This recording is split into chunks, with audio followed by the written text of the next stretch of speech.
Hi, it's Vincent here, and today I'm with Aaron China. How you doing, Greg?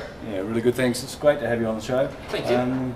Just wanted to check and see, I mean, you've been down here doing the recharge yesterday and in the inner circle with all your members, and you've got a setup with best agents and the locked-on system, and you've been training around the country for a long time now, and very, very successful real estate agent. Thank you. Can you just give us some tips around what would you say is the number one mistake home sellers make out there in the marketplace? Yeah, I will actually, and I've been thinking about it a little bit recently. For me, I see when a home seller decides to put their house on the market, they go out and they start with the best intentions, and that is to get the best agent to represent them in the marketplace, and they start that interviewing process with that in mind. Then somewhere along the process or along the track, their focus moves from getting the best qualified, best agent to a position of let's get the best deal on commission, and somehow the best agent transfers to the cheapest, and that's a polar opposite, because in no industry can you get the best for the cheapest price. So I see that happening. It starts out with all good intentions to hire and select the best negotiator with the best marketing package, with the best market presence, or whatever it may be. And then it comes down to, well, who's going to give me the highest price and the cheapest fee? And that's not how we establish best. You know, so that would be what I see is one of the biggest critical mistakes a seller makes. It just gets blurred across those lines. Yeah, and do you see that that's possibly because I think nowadays with all the major portals and everything, there's this sea of sameness with agents? Maybe they think, oh, they're all just the same? Look, it's interesting because, yeah, look, we might all advertise on the different portals, we might all grab some paper space, we might all even put a signboard out, we might even do all open houses, but here's the bottom line. We may all do that, but when that phone rings, there's a person on the other end of the line that's got to answer it.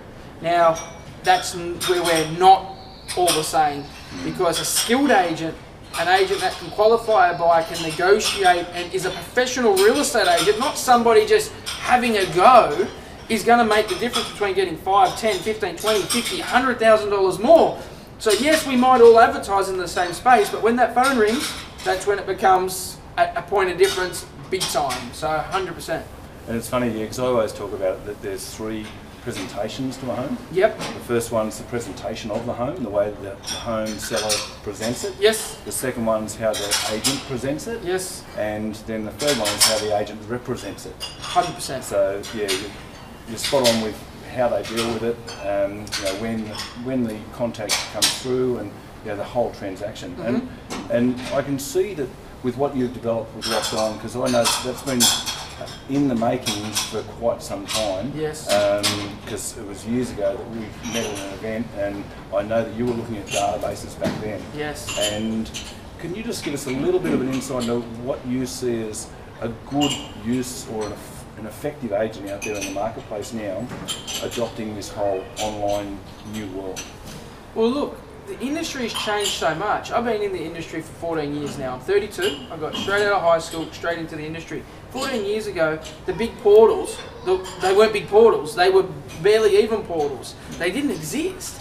And you think how far, you know, like it's something like 85 or 90%, whatever the stats are, of marketing is now done online. Well, 14 years ago, 15 years ago, it was very little. It was non-existent. So you say the market's accelerating, and I think what the website or the web portals did to print media, databases are going to do to portals in regards to data restrictions. Privacy is getting so much tighter, and information is getting so much harder to access. I think the person that has an effective database, the person that can communicate with their potential buyers and potential sellers from their database, an agent that can have a database that can do a buyer match, SMS out and email out, and gives that agent a list of people to call, is going to be in the hot seat, because it shows the hunger of information, or that shows that people are hungry for information over these last 14 years has changed. And the agent that can supply it the fastest and put people on a VIP list, put people ahead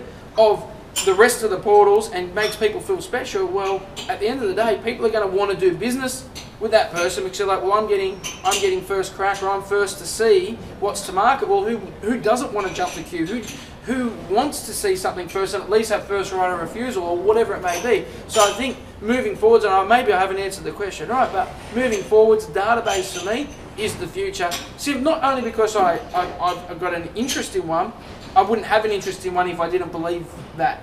You know. And I think understanding the marketing, the strategy behind it, the operation, just the systems that you can put in place now. So it's not just a case of let's put a sign up, put it in the window anymore. You've virtually got a project market any property you put on the market nowadays, and have these different platforms that you can adopt. Absolutely. Well, look, every agent, there's no point of difference when you stick a sign on it and put it in the newspaper and on the portals. I call that hope marketing, because you stick it on there and you hope that a buyer comes. Where when you're marketing from a database and you're being proactive, keeping buyers updated, buyer matching, all that stuff, I call that strategic marketing, because we can see who opened the email, we can see who clicked on the email, then we can call those people that are interested, right? Because they're pre-qualifying themselves based on their actions. That is very strategic. At no other time have we been able to do that than what we can today.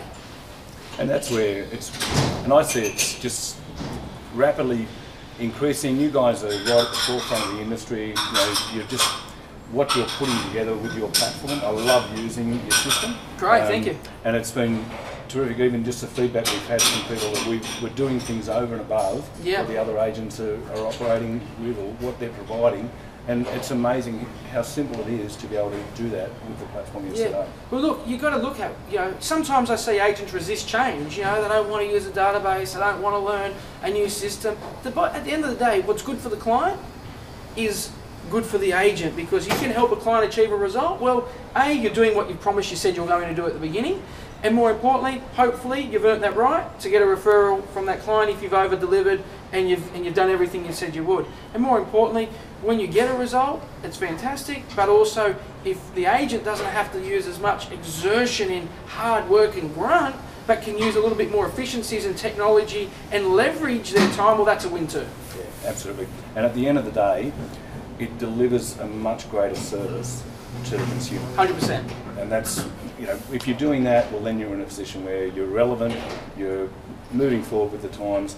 The whole engagement with the buyers out there in the marketplace and your potential sellers and anyone out there in the market, it allows you to communicate one to many so much more effectively and leverage your time more effectively. 100%.